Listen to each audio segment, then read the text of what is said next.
Y Jehová, Dios de los ejércitos, en este día nos presentamos delante de ti, entendiendo que para recibir los tesoros que hay en tu palabra, debemos someter nuestra razón y nuestra carne al gobierno del Espíritu. Hoy disponemos nuestro corazón y te presentamos una tierra fértil para que la semilla que caiga en ellos dé fruto en su tiempo perfecto. Hoy nuestro espíritu se eleva y eres tú, Señor, a través del espíritu debajo de la letra, quien adiestra nuestras manos para la batalla y nuestros dedos para la guerra. En el nombre de Cristo Jesús. Amén. El pastor y en las semanas anteriores hemos estado preparándonos acerca de lo que Dios nos ha instruido para lo que es el espacio del culto o reunión de resurrección.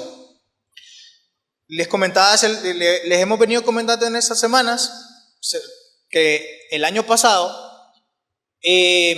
lo que hicimos fue algo diferente y salimos a dar un recorrido por todo San Ignacio, estableciendo un tiempo de oración y estableciendo palabras y promesas que Dios quiere manifestar en esta tierra.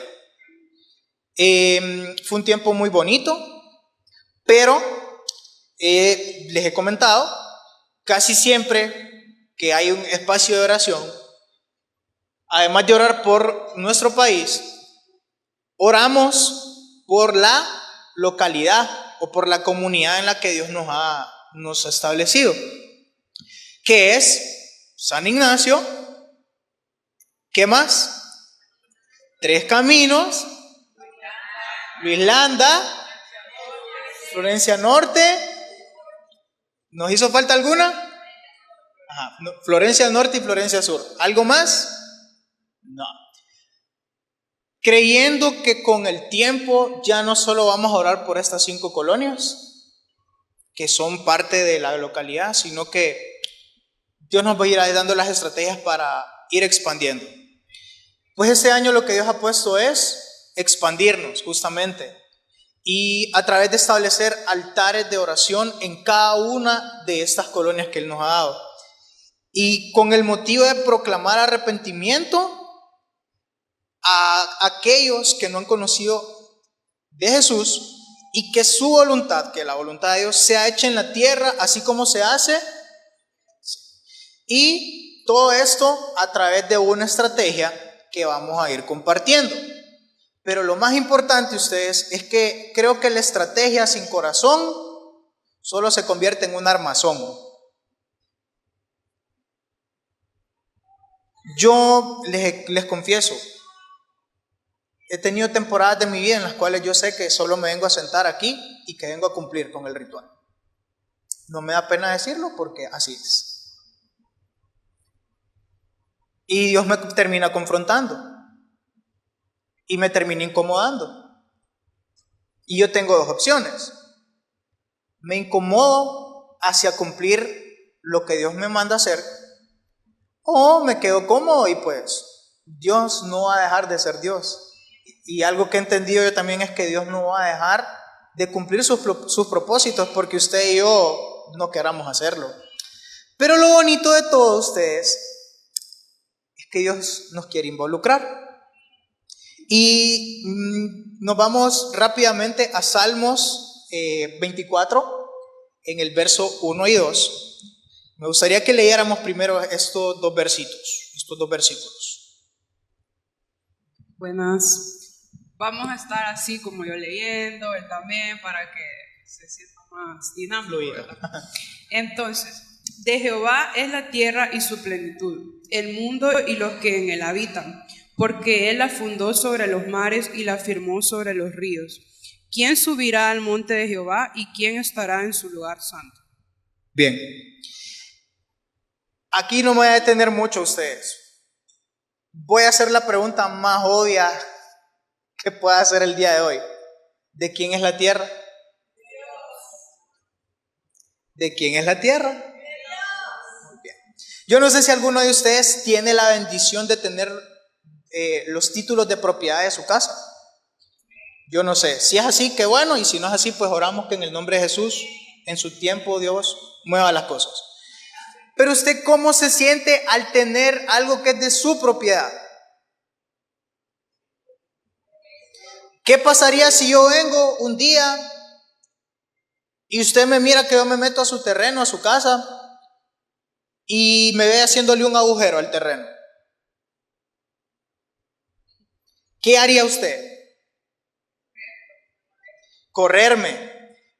¿Establecería usted su autoridad como propietario, como propietaria de esa casa? Hago este énfasis porque entendemos que este versículo dice que de Jehová es la tierra, y entendemos que de Jehová es la tierra. Pero sinceramente a mí me pasa, a veces como que se me olvida que realmente es en serio, de Jehová es la tierra. Y de que el título de propiedad de la tierra es de Él. O sea, realmente es de Él. Por tanto, idealmente todo lo que hiciésemos sobre la tierra, pienso yo que también debería de responder a una dirección que Dios nos debe dar acerca de qué es lo que Él quiere que hagamos con sus recursos, con sus cosas, porque no son nuestras.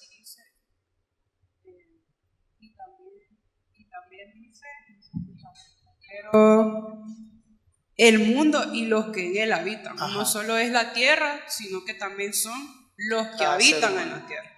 Muy bien. Entonces, entendiendo esto y teniendo bien en claro esto,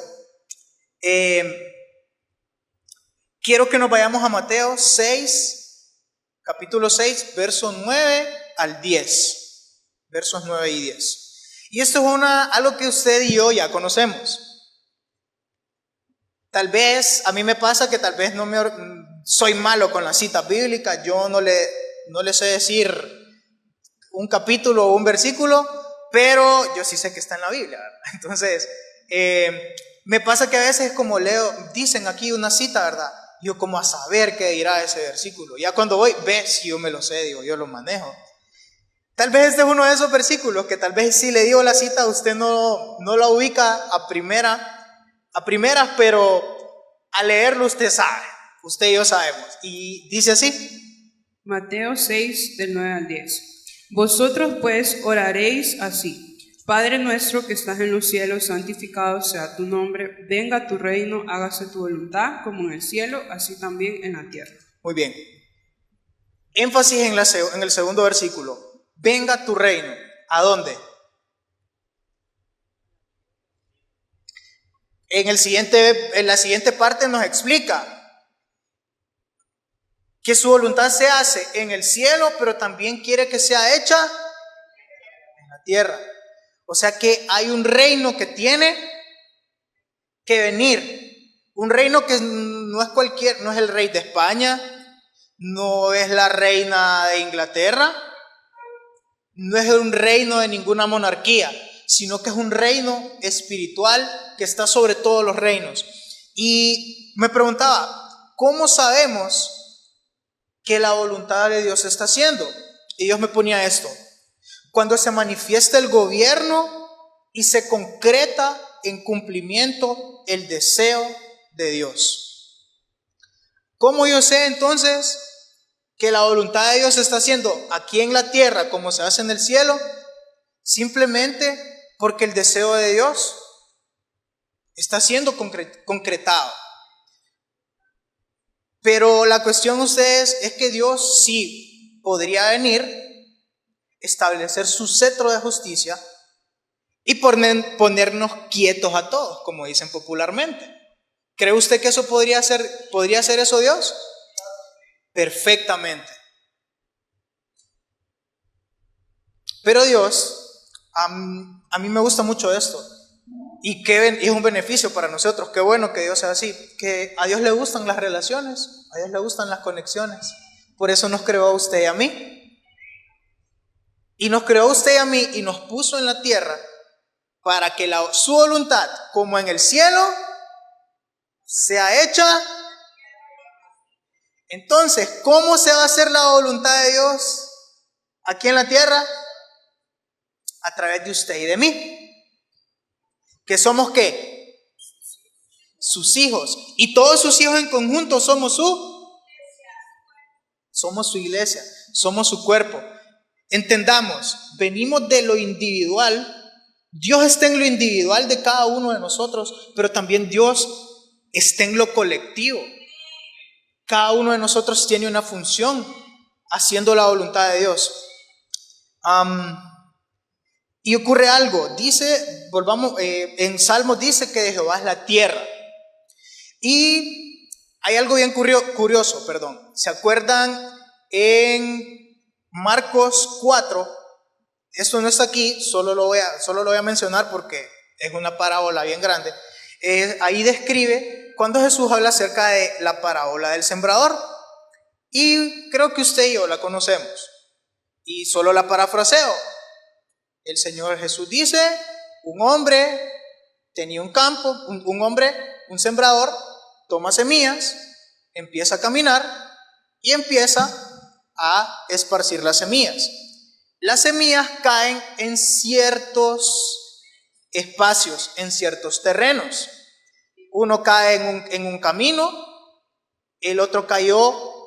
otra parte de las semillas cayó en un terreno muy pedregoso, o sea que el terreno tenía muchas piedras, y otra parte de las semillas cayeron en un lugar en el que había espinos, muchas espinas. Y pues Jesús los deja así, pero los discípulos quedaron, como decimos popularmente, en el aire. Como Jesús, ¿y qué quiere decir esto? Y en ese momento, después de Jesús llamarles la atención, porque como queriéndoles decir, hey, estén más despiertos, Él procede a explicarles. Y en su explicación lo que Jesús hace en ese momento es decirles qué simboliza cada cosa en la parábola. Primero dice que el hombre que sale a sembrar es el Padre. Y empieza a decir, y las semillas que cayeron en el camino representan este tipo de personas. Las semillas que cayeron en el terreno pedregoso representan este tipo de personas. Y las semillas que cayeron en los espinos representan cada tipo de personas. ¿Por qué es importante este versículo?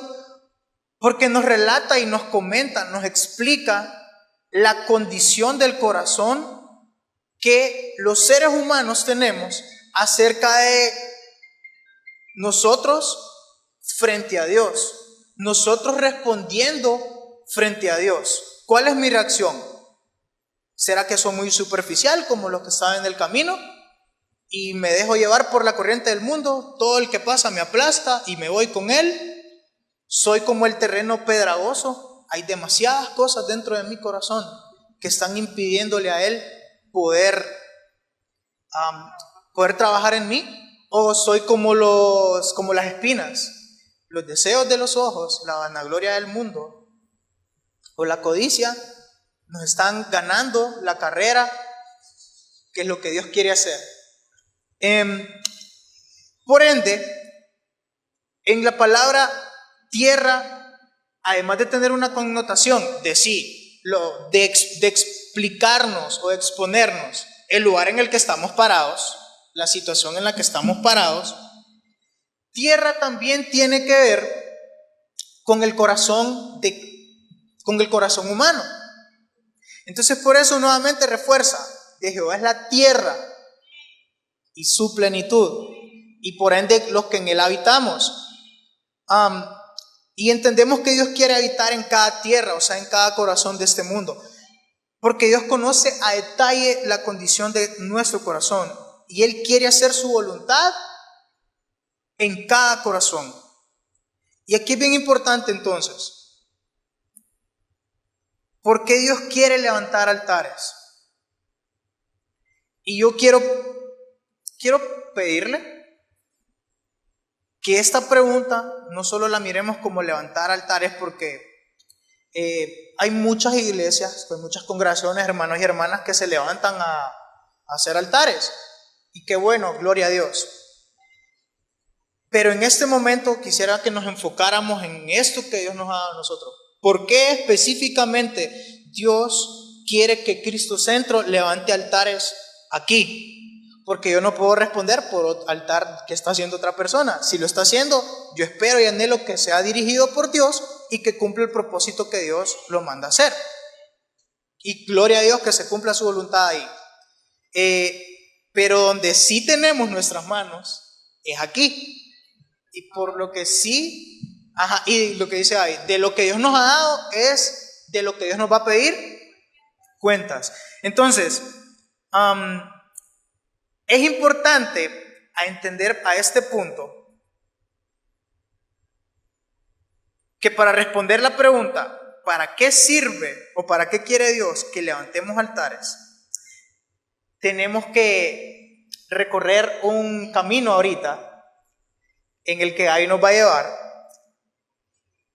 y que usted necesita poner atención, porque detrás del altar, de los altares, hay cosas, hay misterios que realmente Dios nos fue mostrando, que estoy seguro que a usted le van a ayudar mucho, tanto en su crecimiento espiritual como también para los fines prácticos en los que Dios nos ha mandado a hacer.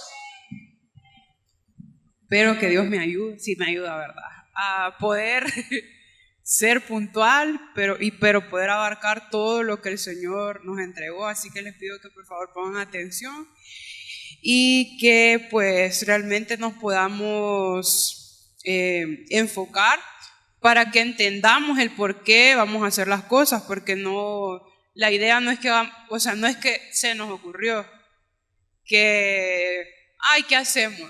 Hagamos esto, no, realmente créanme que este año fue un reto, porque era como que, pero Señor, ¿qué es lo que querés que hagamos? Señor, ¿qué es lo que querés que hagamos? Y le dábamos varias propuestas al pastor y era como que, todavía no, hasta que un día cuando ya nos sentábamos los tres y hablamos, el Señor empezó a poner como así de un solo lo que teníamos que hacer. Entonces realmente es poderoso, realmente lo que el Señor nos está pidiendo. Entonces vamos el tema, ¿verdad? Estableciendo altares. Vamos a buscar Génesis capítulo 4 del versículo 1 al 4. Génesis 4 del 1 al 4. No, perdón, es que siempre ponía Génesis, pero era Juan, perdón. Juan 4 del 1 al 4.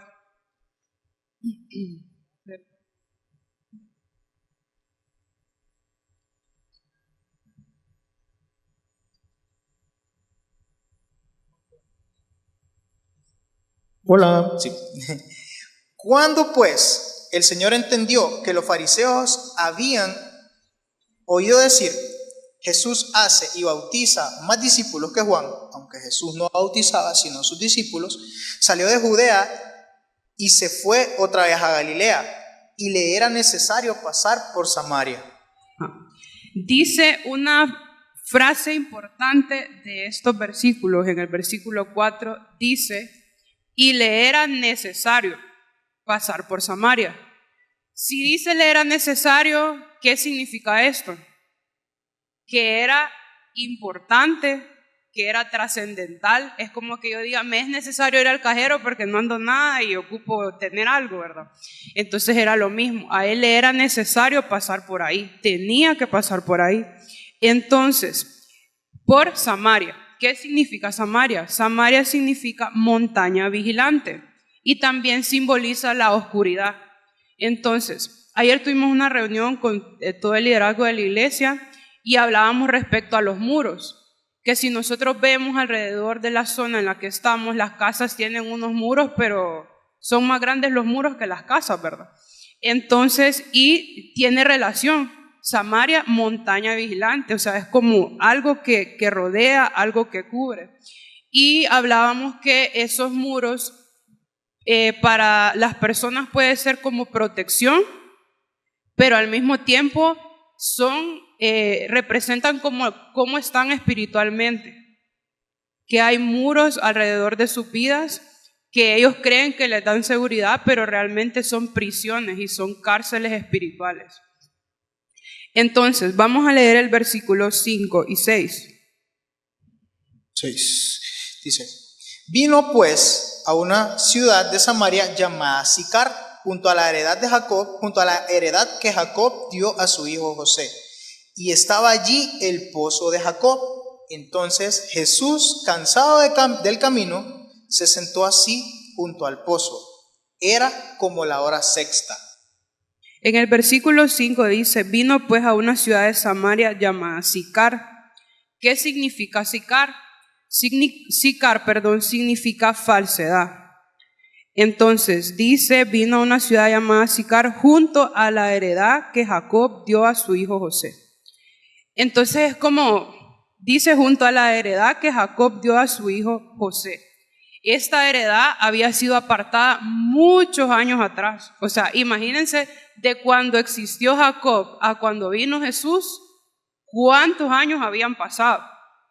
Pero esa heredad, a pesar de que estaba a la par de un territorio que era oscuro, que estaba lleno de pecado, que había muchos muros levantados y que lo que se movía en ese lugar era la falsedad, la parcela de tierra, la heredad de tierra que Jacob había adquirido años atrás, se mantenía limpia, por decirlo así. Se mantenía en santidad, se mantenía en verdad. A pesar de que Sicar era falsedad, esa heredad en medio de ese lugar habitaba la verdad. Entonces, ¿qué pasó o cómo pasó este pedazo de tierra a ser heredad de Jacob? Y por qué esto es algo trascendental. Cuando empezábamos con lo del altar era como la mujer samaritana, lo de la mujer samaritana, ok, pero solo eran esos 6 versículos. Pero de aquí ya no vas a seguir más allá, me decía el Señor, ahora te vas a regresar para atrás. Y eso es lo que vamos a hacer ahorita. ¿Qué simboliza la heredad de Jacob? Vamos a leer Génesis capítulo 27, versículo 41.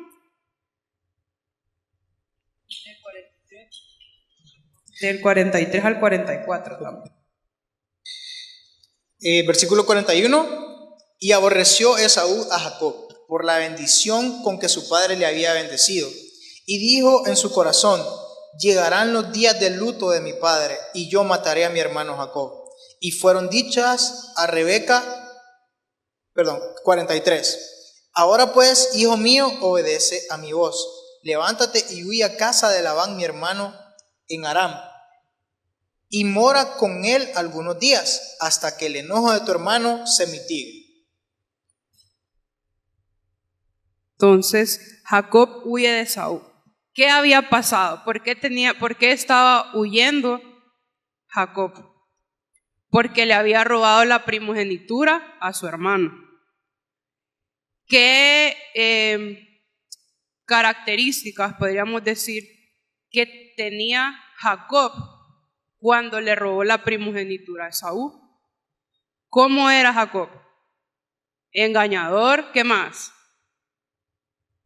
Tramposo, mentiroso, usurpador. Una más. Tenía realmente un corazón que no era correcto delante de los ojos de Dios. Entonces viene la mamá y le dice, no, mira, la verdad que andate. Huí porque yo te amo mucho y yo no quiero, porque eres el hijo favorito de la mamá. Yo te amo mucho y yo no quiero que te vaya a pasar nada, entonces andate. Andate allá a Padam Aram y no sé qué, y ándate para allá. Y después vino Isaac y le instruyó a Jacob que tomara mujer de esa tierra. Entonces vino él y se fue, huyó. Entonces vamos a leer Génesis 28:2. Levántate, ve a Padam Aram, a casa de Betuel, padre de tu madre, y toma allí mujer de las hijas de Labán, hermano de tu madre. Pero antes de que él llegara a ese lugar, pasó algo. Entonces vamos a leer Génesis 28 del 12 al 15. Y soñó, y he aquí una escalera que estaba apoyada en tierra, y su extremo tocaba el cielo, y he aquí ángeles de Dios que subían y descendían por ella. Y he aquí Jehová estaba en lo alto de ella, el cual dijo: yo soy Jehová, el Dios de Abraham tu padre, y el Dios de Isaac. La tierra en que estás acostado te daré a ti y a tu descendencia. Será tu descendencia como el polvo de la tierra, y te extenderás al occidente, al oriente, al norte y al sur. Y todas las familias de la tierra serán benditas en ti y en tu simiente. Y he aquí, yo estoy contigo y te guardaré por donde quiera que fueras. Y volveré a traerte a esta tierra, porque no te dejaré hasta que haya hecho lo que te he dicho. Ok. Vamos a ver tres cosas importantes. Primero, en el versículo 12 dice que él soñó con una escalera que estaba apoyada en la tierra y su extremo tocaba al cielo. ¿Qué simboliza esto? Lo que hablaba Ángel, que Dios quiere que el reino del cielo sea establecido en la tierra, que lo invisible se haga visible en la tierra. También en el versículo 13 dice: yo soy Jehová, el Dios de Abraham tu padre y el Dios de Isaac. En otros versículos más adelante, ¿qué dice Dios? Yo soy el Dios de Abraham, el Dios de Isaac y el Dios de Jacob. Pero en esta parte no era todavía el Dios de Jacob, era solo el Dios de Abraham y el Dios de Isaac. Entonces, y ahora prácticamente en el versículo, después le dice que le va a dar su descendencia, que se van a extender. Entonces prácticamente le está diciendo: así como yo soy el Dios de Abraham y el Dios de Isaac, yo también voy a ser tu Dios. Pero ahí todavía no le había mencionado: ahora soy el Dios de Jacob. ¿Por qué? Porque Jacob todavía tenía las características que mencionamos anteriormente. Entonces, si yo digo, por ejemplo, bueno, hay personas que han escuchado: no, es que yo no voy a la iglesia porque es que esa persona que es cristiana se comporta peor que los que no van a la iglesia. Entonces yo, si ese Dios es así, mejor yo no lo quiero. Entonces, prácticamente en este momento él no podía ser el Dios de Jacob por las características que tenía Jacob, porque iba a creer la gente que Dios también engañaba, que Dios también era un mentiroso y que Dios también usurpaba el lugar de las personas o de las deidades. Entonces, por eso, en este momento todavía no era el Dios de Jacob. Jacob, bueno, después, y le dice en el versículo 15, dice: he aquí, yo estoy contigo y te guardaré por donde quiera que fueres, y volveré a traerte a esta tierra, porque no te dejaré hasta que haya hecho lo que te he dicho. ¿A qué tierra le dijo que lo iba a volver a traer? A la tierra de la que él estaba huyendo, a la tierra, o sea, de donde él se estaba huyendo por lo de su hermano. Entonces, después pues dice que llegó ahí a Padán Aram, vio un pozo, estaba Raquel y toda la historia que ya conocemos, ¿verdad? Que se enamoró de ella, trabajó 7 años, pero vino Labán y le dio a Lea en vez de a Raquel. Entonces, ¿qué estaba haciendo Dios en la vida de Jacob? Prácticamente le estaba enseñando, porque Labán lo engañó, prácticamente. Le estaba enseñando: ¿verdad que sentiste feo cuando ya amaneciste ahí en el lecho con ella y le quitaste el velo y no era ella? ¿Qué sentiste? Bueno, sentiste engañado, ¿verdad? Entonces fue como, porque todo lo que uno hace tiene consecuencias. Entonces, y Dios no solo lo hace como: yo quiero que pague, sino que lo hace para que realmente nosotros podamos ser transformados y pueda haber en nosotros una obra especial. Entonces, Jacob trabajó mucho en esa tierra. Sus suegros, sus posesiones y riquezas aumentaban a causa del trabajo de Jacob, porque el Señor le dijo, ¿verdad?, que él iba a estar con él y lo iba a apoyar. Él estuvo muchos años ahí y quizás hasta se había acostumbrado al lugar, pero los dioses de Padán Aram no eran los dioses de Jacob. Entonces, solo haciendo como un pequeño comentario respecto al tema. Imagínense, Jacob trabajó 7 años por Raquel. Después volvió a trabajar, o sea, trabajó 14 años por Raquel. Después de eso, o sea, él empezó, siempre siguió trabajando en ese lugar, siguió cuidando las ovejas, cuidando todo lo que su suegro tenía. Y si leen ustedes ahí en todos los versículos, dice de que todo lo que él hacía prosperaba. Entonces viene Jacob y, bueno, viene el Señor, perdón, y le dice en el versículo de Génesis 31:3. Génesis 31:3, también Jehová dijo a Jacob, vuelve a la tierra de tus padres y a tu parentela, y yo estaré contigo. Ajá. Cuando le dijo esto, no crean que es que le dijo, hoy andate, y mañana le dijo, regresate. No, fueron años, años y años y años. En esta tierra estaban sus esposas, estaban sus hijos, pero dice que, bueno, este pueblo era descendencia de Abraham. ¿Y por qué viene el Señor y le dice a Abraham que se vaya de Ur y que haga todo lo que hace? Porque en el lugar de donde él eran pueblos idólatras. Entonces, aunque ellos como familia, eran como Jacob con Labán, eran de la misma sangre, por decirlo así, el Dios era diferente. Entonces, al estar su familia en ese ambiente, podía haber riesgo, no sé si hubo o no lo sé, de que hubiera una contaminación en su corazón, de que sus hijos adoptaran las deidades de ese pueblo y no a Dios de su padre, que era posteriormente el Dios de Jacob. Entonces por eso viene el Señor y dice, bueno, yo ya hice en vos, bueno, en esta parte que te dije que te movieras y que estuviste todo ese tiempo, ya trabajé en vos una parte. Entonces ahora vamos a trabajar otra parte. Entonces le dice que se vaya. Al principio el suegro no lo quería dejar ir, porque fue como si él se me va a venir abajo todo lo que ha crecido mi imperio, por decirlo así, ¿verdad? Pero el Señor se le apareció, le habló en sueños, no recuerdo bien cómo, pero le habló a Labán y le dijo como, mira, tené consideración, tené cuidado como le habla a Jacob, porque él es mi hijo, porque él aquí, o sea, Dios siempre cuidando a Jacob. Entonces, bueno, viene y le dice, ahora en el 31:3, andate de ahí, regresate a la tierra de tus padres y yo voy a estar contigo. Pero, ¿por qué Jacob se fue de donde estaba? Huyendo, ¿verdad? Entonces, si el Señor viene y él dijo, bueno, ya estoy aquí, estoy tranqui, por decirlo así, bueno, pero yo ya me establecí y ahora me dice que me vaya.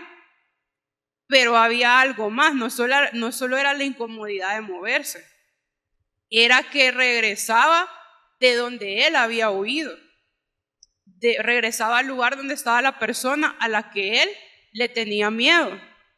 Entonces aquí, como les digo, empieza uno de los otros procesos por los que el Señor pasa a Jacob.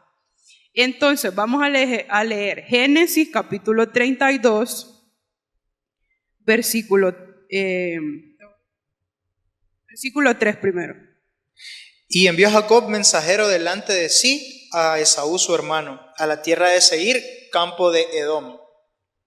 Ahora el 6 y el 7. Y los mensajeros volvieron a Jacob diciendo, vinimos a tu hermano Esaú, y él también viene a recibirte, y 400 hombres con él. Entonces Jacob tuvo gran temor y se angustió, y distribuyó el pueblo que tenía consigo, y las ovejas y las vacas y los camellos, en 2 campamentos. Entonces, viene y el Señor le dice, bueno, andate, ¿verdad? Pero ¿qué hace Jacob? ¿Y ahora cómo voy a hacer? Manda a los mensajeros de él y le vienen con la noticia, allá viene tu hermano con 400 hombres, ¿va? Y yo me imagino que no venían tranquilos, de seguro venían armados, venían a saber cómo venían, enojados. Entonces vino él y ¿qué dice que pasó? Que tuvo temor. en el versículo 7, tuvo gran temor y se angustió. Pero aquí hay algo, ¿quién le dio la instrucción de moverse? Y tenía miedo. ¿Cuántas veces nos ha pasado eso? Que Dios nos dice, mira, quiero que hagas esto, esto y esto. Y uno dice, pero es que me da miedo, Hay un dicho que dice, aunque tenga miedo, hágalo con miedo, porque fue la instrucción que Dios le dio. Entonces dice, de ahí salió, Jacob salió de ese lugar, de esa tierra, a donde el Señor le estaba diciendo que regresara, como mentiroso, engañador y cobarde. Su comportamiento y sus acciones eran guiadas por el temor y la cobardía, porque huyó por temor y cobardía, ¿verdad? Pero ahora estaba enfrentándose a moverse, no por temor y miedo, sino que a moverse guiado por Dios. Entonces hay una diferencia abismal cuando nosotros somos guiados por mis emociones, por mis pensamientos, por mis sentimientos, a cuando yo soy movido de acuerdo a la dirección que Dios me da. Entonces, Dios dice, no podía llamarse, como les había dicho antes, el Dios de Jacob para él todavía, porque dice que tenía miedo, ¿verdad? Entonces todavía no. Para llegar a eso debía ser un hombre transformado. Entonces, vamos a leer siempre en Génesis 32, el versículo del 17 al 21. Y mandó al primero diciendo, si Esaú mi hermano te encontrare y te preguntare diciendo, ¿de quién eres y a dónde vas? ¿Y para quién es esto que llevas delante de ti? Entonces dirás, es un presente de tu siervo Jacob, que envía a mi señor Esaú, y he aquí también él viene tras nosotros. Mandó también el segundo y el tercero, y a todos los que iban tras aquella manada, diciendo, conforme a esto hablaréis a Esaú cuando le hallareis. Y diréis también, he aquí tu siervo Jacob viene tras de nosotros, porque dijo, apaciguaré su ira con el presente que va delante de mí, y después veré su rostro, quizás le seré acepto. Pasó pues el presente delante de él, y él durmió aquella noche en el campamento. Si ustedes ven, seguía actuando por temor. No, voy a dividir, ya me lo imagino pensando, puchico, wow, vienen 400 hombres, ya me van a alcanzar y que no sé qué. Entonces fue como, no, vamos a dividir en campamentos y no sé qué. Mira, vos anda adelante, si te dice tal cosa, decirle, mira, aquí están las ovejas, aquí están las vacas, para que atrás viene tu hermano. Y dice en el versículo 19, y después veré su rostro, quizá le seré acepto. O sea, él quería ser aceptado por lo que él llevaba. Pero realmente nosotros somos aceptados, y cuántas veces nosotros nos comportamos con Dios así. Quizás si yo voy a la iglesia todos los domingos, quizás si yo sirvo en todos los ministerios de la iglesia, si oro las 24 horas del día, si ayuno 40 días como ayunó Jesucristo, quizá le seré acepto. O sea, de nada sirve que, sí hay que hacerlo, pero de nada sirve que yo haga todo esto si me sigo actuando guiado por miedo, por temor, si sigo siendo lo que siempre he sido. O sea, como decía el pastor cuando estaba orando por la Santa Cena, realmente quien debe estar clavado en la cruz soy yo, porque Él ya resucitó. Entonces el Señor quiere que realmente nosotros podamos ser clavados en la cruz, y que Esaú, cuando viera a Jacob, dijera, realmente él está muriendo a él mismo, realmente él está intentando hacer lo mejor que él puede. Entonces eso era lo que iba a aceptar Jacob. Pero si él le daba regalos pero seguía siendo mentiroso, no. ¿Cuántas veces a nosotros nos pasa eso? Que es como hay gente que quiere venir y, ay, mira, perdóname, que no sé qué, y le puede dar una Prado o una flor, como dice el hermano Rigo, una flor explorer. Entonces, pero si el esposo le da una flor Explorer y le pega y le engaña porque no le da nada, ¿verdad? Entonces es lo mismo, así cabal con Dios. Entonces, antes de que, entonces Dios fue como, no, si este muchacho hace esto y se enfrenta a Esaú de esa manera, aquí va a pasar un desastre. Este muchacho tiene que tener una transformación. Entonces vamos a leer Génesis capítulo 32. Espérame, ya te digo. Sí, del 22 al 24. No. Okay. 22 al 24.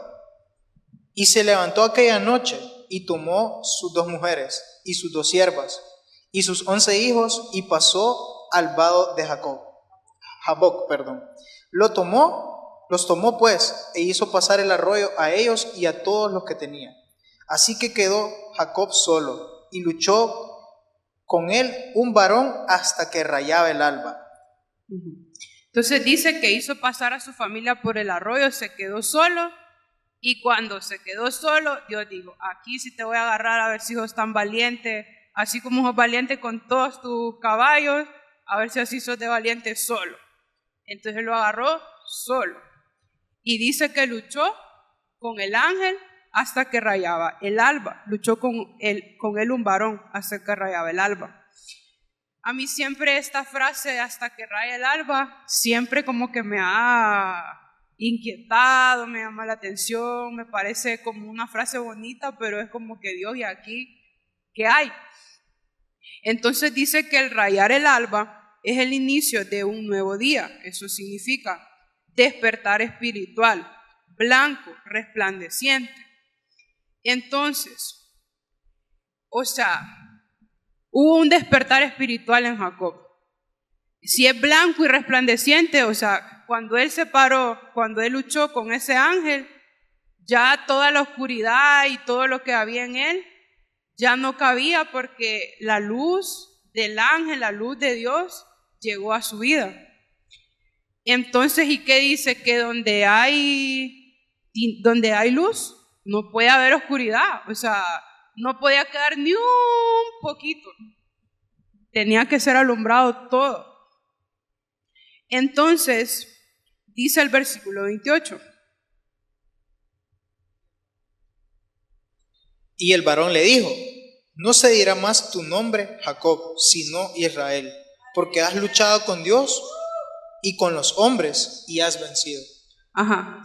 Entonces le dice, ya no vas a ser llamado Jacob, ahora vas a ser llamado Israel. Y ahora Dios sí puedes, porque no dice Dios de Abraham, Isaac e Israel, dice Jacob, pero cuando usted piensa en Jacob ahora, podemos pensar en que él sí tenía su nombre y todo, pero tuvo un encuentro con Dios y ya no era el mismo, ya era otra persona diferente. Entonces, vamos a leer Génesis 33 del 1 al 4. Alzando Jacob sus ojos, miró, y he aquí venía Esaú, y los 400 hombres con él. Entonces repartió él los niños entre Lea y Raquel y las 2 siervas. Y puso las siervas y sus niños delante, luego a Lea y sus niños, y Raquel y a José los últimos. Pero Esaú corrió a su encuentro, y él pasó delante de ellos, y se inclinó a tierra 7 veces hasta que llegó a su hermano. Pero Esaú corrió en su encuentro y le abrazó, y se echó sobre su cuello, y le besó, y lloraron. Si podemos ver, aquí hay una inversión, no inversión de invertir dinero, sino que cambió el orden. Porque primero Jacob envió a sus campamentos, a sus hijos, a sus mujeres, y él iba ¿a dónde? Atrás. Y los agarran ahí a cuetazos, que los agarren a ellos, pero a mí no. Pero después que él se encuentra con el ángel, ¿qué pasa? Dice el versículo 3, y él pasó delante de ellos y se inclinó a tierra. 7 veces, no una vez, sí, hermana Lucre, 7 veces. Entonces fue como, no, Si yo antes tenía una actitud de temor, no, yo voy a ser valiente, yo voy a ir delante, yo voy a mostrarle a mi hermano arrepentimiento, yo voy a mostrarle a mi hermano que realmente yo siento mucho lo que yo le hice. Y pues, solo entre paréntesis, Esaú también fue responsable. No es solo que hay que malo Jacob, ¿verdad? Pero, o sea, muchas veces nosotros somos así. O sea, entregamos lo que Dios nos ha dado por nada. Por nada. Entonces, y después nos lamentamos, pero realmente nosotros tenemos responsabilidad. Entonces fue como, bueno, él pasó delante, se inclinó a su hermano. ¿Y qué hizo Esaú? Lo abrazó. Dice, corrió a su encuentro, le abrazó y se echó sobre su cuello y le besó y lloraron. Quizás si él hubiera visto al ejército primero, no hubiera actuado así. La historia hubiera sido diferente. Pero cuando viene Dios y dice, no, me voy a encontrar con Jacob, lo voy a transformar y le voy a cambiar su forma de pensar y de hacer las cosas, entonces ahí también como todo va acomodándose, todo va fluyendo y el Espíritu de Dios se va moviendo. Entonces vamos a leer Génesis 33 del 18 al 20. Después Jacob llegó sano y salvo a la ciudad de Siquem, que está en la tierra de Canaán, cuando venía de Padán Aram, y acampó delante de la ciudad, y compró una parte del campo donde plantó su tienda, de mano de los hijos de Hamor, padre de Siquem, por 100 monedas, y erigió allí un altar, y lo llamó el Elohé Israel. Significa Dios, el Dios de Israel. Entonces, imagínense todo lo que pasó hasta poder llegar para que entendamos la importancia de esa heredad que Jacob compró, que se menciona en el Nuevo Testamento cuando Jesús viene a la tierra y se encuentra con la mujer samaritana. Entonces, ¿qué dice el versículo? Permítanme. El versículo 19. Y este versículo lo había leído como un montón de veces mientras estaba escribiendo todo, pero hasta ayer en la noche que estábamos hablando con Ángel y le estaba leyendo, fue como que Dios me dio ahí una luz más. Dice, y compró una parte del campo donde plantó su tienda, de mano de los hijos de Hamor, padre de Siquem, por 100 monedas. La heredad de Jacob no se la regalaron, la compró. Compró parte del campo. ¿Qué representa el campo? La tierra. ¿Qué representa la tierra? Nosotros. Ajá. La compró. ¿Quién la compró? Jesús. Al pagar Jesús el precio en la cruz, nos compró. Dice parte del campo, porque quieras o no, va a ser su heredad el que escoja estar dentro de su heredad. El que quiera, o sea, no es porque yo venga y ore y ay, que no sé qué, y que caiga ángel y hable en lenguas y no sé qué, que ya. Porque de nada sirve que haya una manifestación si no hay una transformación y no hay frutos. Entonces, parte de la heredad es por eso. Porque, como dice la palabra, muchos son los llamados, pocos los escogidos, no porque el Señor escoja, vos sí, vos no, sino porque Él tiró las semillas, como Ángel mencionó al principio, pero como hay diferentes condiciones de corazón, solo los que la semilla que caiga en tierra fértil, en un corazón que realmente se deje, un corazón dispuesto, entonces esto va a poder dar un fruto. Entonces, y dice que en ese lugar plantó su tienda. La tienda es la presencia de Dios. O sea, Él planta su presencia. Él, es que no sé cómo explicarlo, pero es que me emociona porque es como realmente el Señor es tan increíble, tan poderoso. No sé, realmente no hay palabras para ver, no sé, la palabra de Dios realmente es tan poderosa. Es tan, sí, es demasiado profunda. Y como dice su palabra, ¿quién conoció la mente del Señor? ¿Quién le instruyó? Nadie. O sea, ni aunque nosotros quisiéramos inventarnos un libro, maravilloso, podríamos hacer todo lo que hace la Biblia y todo lo que menciona la Biblia. Y lo más bonito de todo es que es algo real. No es como un cuento que yo me lo invento, sino que es algo real. Entonces, dice, ¿verdad? Que entonces ahí levantó un altar, que ese es el versículo, o sea, ya después de todo lo que les hemos explicado, ese es el versículo de los altares de oración. Es que él erigió un altar y lo llamó Dios, el Dios de Israel. Entonces,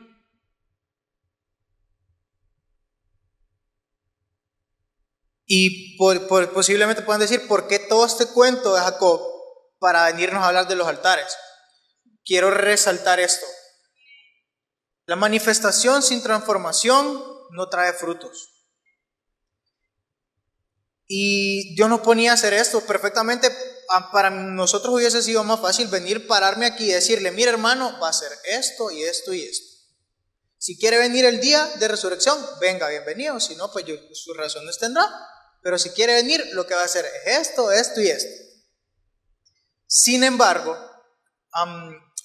pues lo que Dios nos demanda es que Él quiere, o sea, los asuntos de Él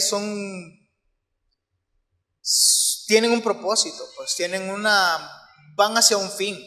Y el fin nuevamente siempre es el corazón, siempre es el espíritu más allá que el movimiento o que la actividad.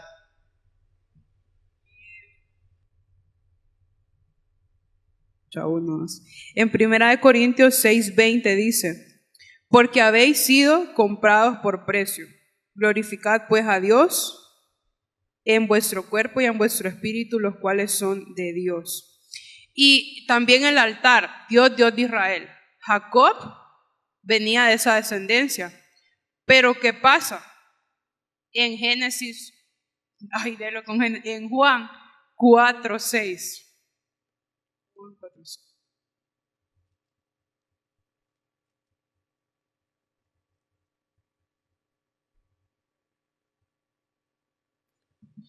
Y estaba allí el pozo de Jacob. Entonces Jesús, cansado del camino, se sentó allí junto al pozo. Era como la hora sexta. Entonces, estaba ahí el pozo de Jacob, que ya sabemos toda la historia. Entonces Jesús, cansado del camino, se sentó así junto al pozo. Era como la hora sexta. La hora sexta simboliza el mediodía. La hora sexta simboliza, estaba leyendo, que es el mayor punto de claridad del sol, donde más resplandece, donde más hay luz, a mediodía. Jesús dice su palabra en Malaquías 4:2.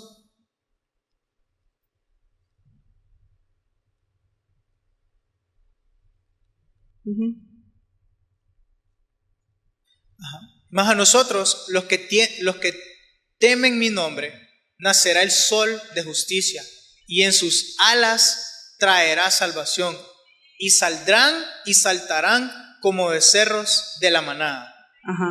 Entonces imagínense, o sea, ahora viene Jesús y dice, ok, yo soy el Dios de Israel, pero no solo el Dios de Israel de sangre, sino que también el de los israelitas, como el pastor nos menciona, adoptados, de esos injertos que dice que son puestos en las vides. Entonces, y que nace, como dice aquí, mas a vosotros que teméis su nombre nacerá el sol de justicia y en sus alas trae salvación.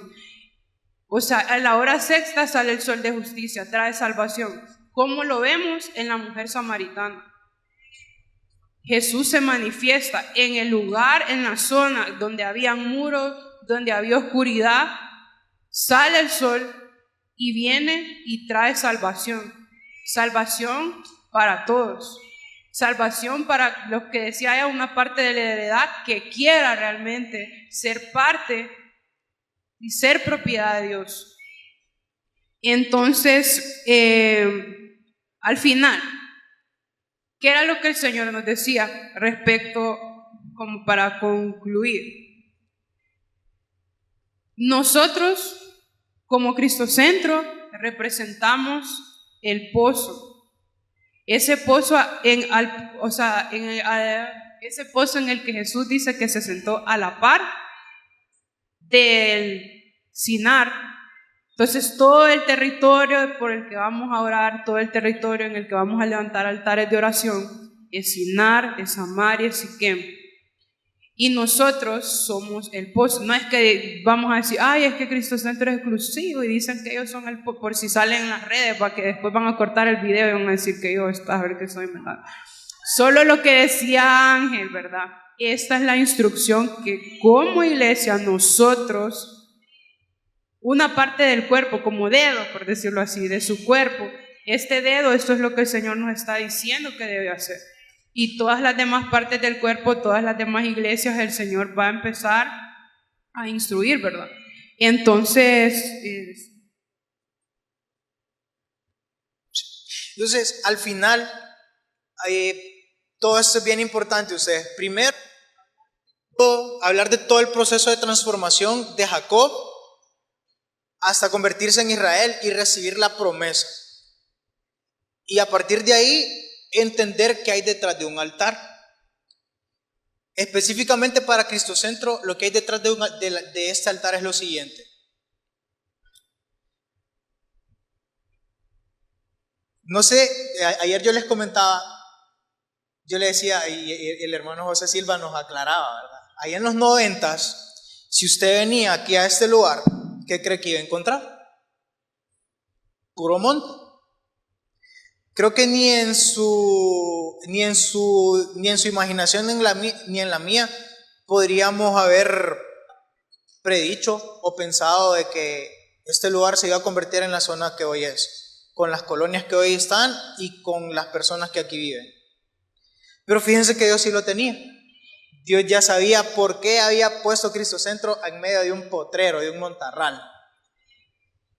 Y es porque Jacob es transformado, es llevado a la tierra, se le entrega una heredad, en la heredad erige un altar, pero también fluye un pozo de agua. Ese mismo pozo, y Dios nos ponía eso, Cristocentro es el pozo en medio de Samaria. A la par de Samaria está el pozo de la heredad de Jacob. Yo no sé usted si ya el pastor tuvo aquí un espacio para aclararnos acerca de que somos herederos, pero que no somos herederos como los hipotes que esperan, ¿verdad? Que el papá o la mamá se muera para que les deje todo el pisto, sino que somos herederos de una herencia viva que transforma y que puede cambiar el mundo, que puede cambiar la ciudad. Yo les voy a ser sincero, me siento como bien pequeño, pero yo siento que no podría marcar tanto la diferencia como yo mismo. Pero al mismo tiempo es como, les comento mi expectativa personal. Si la suya no es así, pues, y es mejor, pues qué bueno.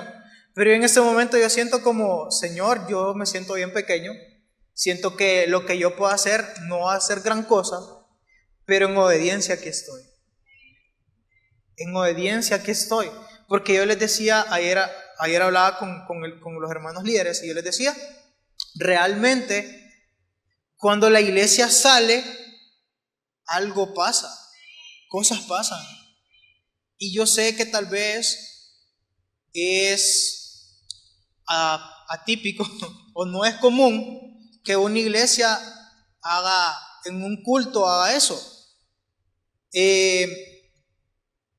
Gaby y a mí Dios nos ha puesto este año a hacer cosas diferentes con los jóvenes. Y una de las cosas que estamos implementando es que una vez al mes no tenemos reunión, pero que una vez al mes el culto es que vamos a salir a evangelizar, a orar por las personas. Y es como si es incómodo. Sí, yo sé que más para los jóvenes, yo sé que para ellos va a ser un desafío salir. Hace una semana les comentamos, salimos a orar por todos los guardias de seguridad. Y así Dios nos empezó a mover. Vayan primero por los guardias de seguridad. Él tiene su estrategia, yo nada más obedezco, ¿verdad? Algo Dios va a hacer. El punto es que estamos aquí, usted y yo necesitamos entender que somos el pozo, que somos la herencia y que esta es el territorio que Dios nos ha dado. Y aquí yo termino con esto. Realmente, ¿para qué le sirve en sí mismo la tierra a Dios? O sea, la tierra como tal. Ya es de Él. Dios sabe cuántas piedras hay en el mundo. Dios sabe cuántos árboles, cuántos zacate hay en el mundo. O sea, para Dios eso ya no es extraño. Pero definitivamente Dios sí se conmueve cuando ve a su creación más importante y más especial moviéndose a cumplir el gobierno y el deseo de Dios en sus vidas. Eso sí tengo claro y tenemos claro. Así que esta mañana queremos dejarlos en sus corazones con este desafío, que podamos movernos y participar en esto con el corazón correcto, con el corazón alineado, con el corazón junto, ¿verdad? Nuevamente, podríamos haber tenido nosotros esto y solo de dar directrices. Sin embargo, nuevamente, o sea, miren, lo que vamos a establecer en estos 5 altares es el corazón. Al final es su corazón y el mío. ¿Y por qué es tan importante que mencione esto? Porque Dios, le quiero afirmar esto, Dios se quiere mover en usted. Dios se quiere mover en usted no solo y por medio de nosotros, y no solo en lo que vaya a pasar aquí en este espacio, que van a pasar cosas bonitas y muy importantes, claro que sí. Pero ya este año como que Dios está mandándonos como a ya aquí, ya calentaron mucho la cobija y es hora de ir a compartirla para que otras personas más también puedan sentir el mismo calor que usted y yo sentimos.